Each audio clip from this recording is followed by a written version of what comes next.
Hello और welcome back to our channel commerce concept building. अब कैसे हैं आप सब? आई होप आप सब एकदम अच्छे होंगे, एकदम बढ़िया होंगे। आप सबकी पढ़ाई भी काफ़ी अच्छी चल रही होगी। तो जैसे कि आप सब जानते हैं, कल को संडे था। आप सबको पता ही है संडे को हमारी क्लासेस ऑफ रहती हैं। लेकिन मैं सैटरडे को जब मैंने आपको पढ़ाया था, मैं आपको बताना भूल गई थी कि कल को हमारा ऑफ रहेगा और मैंने कह दिया था कि हम कल की क्लास में मिलेंगे। तो मैं भूल ही जाती हूँ कि कल को संडे होता है, तो मैं भूल जाती हूँ, इसलिए मैं आपको बताना ही भूल जाती हूँ। ठीक है। तो आप सबको याद होगा सैटरडे की क्लास में हमने पढ़ा था मीनिंग एंड डेफिनेशंस और हाँ, बहुत सारी डेफिनेशंस की पिक मैंने आपके साथ सेंड की थी पर्सनल सेलिंग की। ठीक है। तो आज हम पढ़ेंगे difference between personal selling and salesmanship. देखो, पर्सनल सेलिंग और सेल्समैनशिप को ना लोग बाग ज़्यादातर सेम समझते हैं, लेकिन सेम नहीं होता है। इन दोनों में बहुत डिफरेंस होता है। पर्सनल सेलिंग एक प्रमोशनल टूल है जिसकी मदद से आप अपने प्रोडक्ट को प्रमोट करते हैं, सेल करते हैं कस्टमर को। ठीक है। और सेल्समैनशिप क्या है? एक आर्ट है जो कि आप पर्सनल सेलिंग के टाइम यूज कर सकते हैं। ठीक है ना। सेल्समैनशिप क्या होती है? एक कला होती है जो कि सेलर यूज करता है कस्टमर को अट्रैक्ट करने को, उसको परसुएट करने को, उसको इन्फ्लुएंस करता है कि आपको यही प्रोडक्ट लेना चाहिए। ठीक है। तो वैसे तो मैंने आपको डिफरेंस बता दिया, लेकिन अभी हम बुक में से भी पढ़ लेते हैं। ठीक है। Personal selling and salesmanship are generally consider as synonymous to each other and are use without distinction. वो लोग यही कह रहे हैं कि जो पर्सनल सेलिंग और सेल्समैनशिप है, ये दोनों सिमिलर टर्म माने जाते हैं और ये बिना डिस्टिंक्शन के, मतलब बिना डिफरेंस के ये दोनों यूज किए जाते हैं।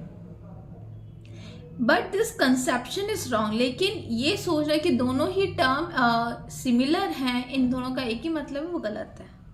There is a wider difference between this two term. बहुत ज्यादा इन दोनों में डिफरेंस है। बहुत वाइटल का मतलब होता है इंपॉर्टेंट डिफरेंस। ठीक है ना। Personal selling is a broader concept and involves oral presentation in conversation with one or more prospective buyer for the purpose of making sales। देखिए, जो पर्सनल सेलिंग है वो बहुत बड़ा एक कंसेप्ट है जिसमें आप सेल करने के लिए कस्टमर को परसुएट करते हो, ओरली उसको समझाते हो कि आपको ये प्रोडक्ट क्यों लेना चाहिए, अगर आप ये प्रोडक्ट लोगे तो आपको कितने फायदे मिल सकते हैं। ठीक है। ये सारी चीज़ें आप एक तरह से प्रेजेंट करते हो बायर्स को कि जिससे वो आपका प्रोडक्ट ले और आपकी सेल्स भी हो जाए। The purpose of personal selling is to bring the product and the company in the knowledge of prospective buyers and to convince them about the quality of the product and make certain that transfer of ownership will take place। देखो, वही बात repeat हो रही है। Personal selling की मदद से हम लोग ये सोचते हैं कि जो हमारा जो प्रोडक्ट है और जो कंपनी का नाम है वो कस्टमर को पता चले, कस्टमर हमारे कंपनी के प्रोडक्ट ले। ठीक है ना। और जो हमारे पास मैंने सैटरडे की क्लास में भी आपको बताया था, ट्रांसफर ऑफ ऑनरशिप का मतलब एज अ सेलर अभी मेरी दुकान पे सामान है। ठीक है। तो वो मेरा सामान है, तो जो ऑनरशिप है, जो पोजेशन है गुड्स का, वो मेरे पास है। लेकिन जब मैं कस्टमर को सेल कर दूंगी तो ऑनरशिप अब किसके पास चली जाएगी? गुड्स की कस्टमर के पास चली जाएगी। अब कस्टमर ऑनर बन जाएगा गुड्स का। ठीक है। Salesmanship, on the other hand, is one of the skills used in personal selling। और सेल्समैनशिप एक तरह से आर्ट है या आप स्किल्स बोल सकते हैं जो आप पर्सनल सेलिंग के टाइम यूज करते हैं। इन सेल्समैनशिप में क्या होता है? The art of personal persuasion is employed by the salesman to induce the prospective buyer to buy what he has to से।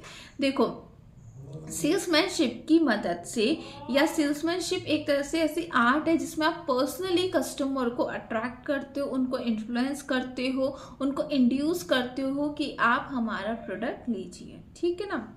सेल्समैनशिप में be used in personal selling and impersonal selling such as advertising. तो जो salesmanship है वो ऐसा नहीं है कि सिर्फ वो पर्सनल सेलिंग में ही आप यूज कर सकते हैं, इम्पर्सनल सेलिंग टूल्स में भी आप उसको यूज कर सकते हैं, जैसे कि होता है एडवर्टाइजिंग, ऑनलाइन शॉपिंग वगैरह। ठीक है। Hence, in spite of such a difference, these two terms are too close that sometimes it becomes difficult to differentiate them.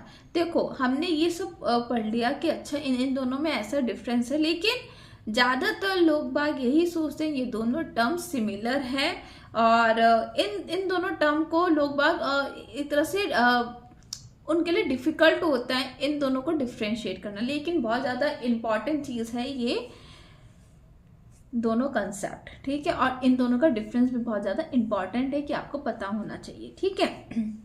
तो बस आज की क्लास में इतना ही है। तो अगर इस टॉपिक में कोई भी डाउट या कन्फ्यूजन है तो आप आराम से कमेंट सेक्शन में मुझसे पूछ सकते हैं। तो फिर अब हम मिलेंगे कल की क्लास में, तब तक के लिए बाय।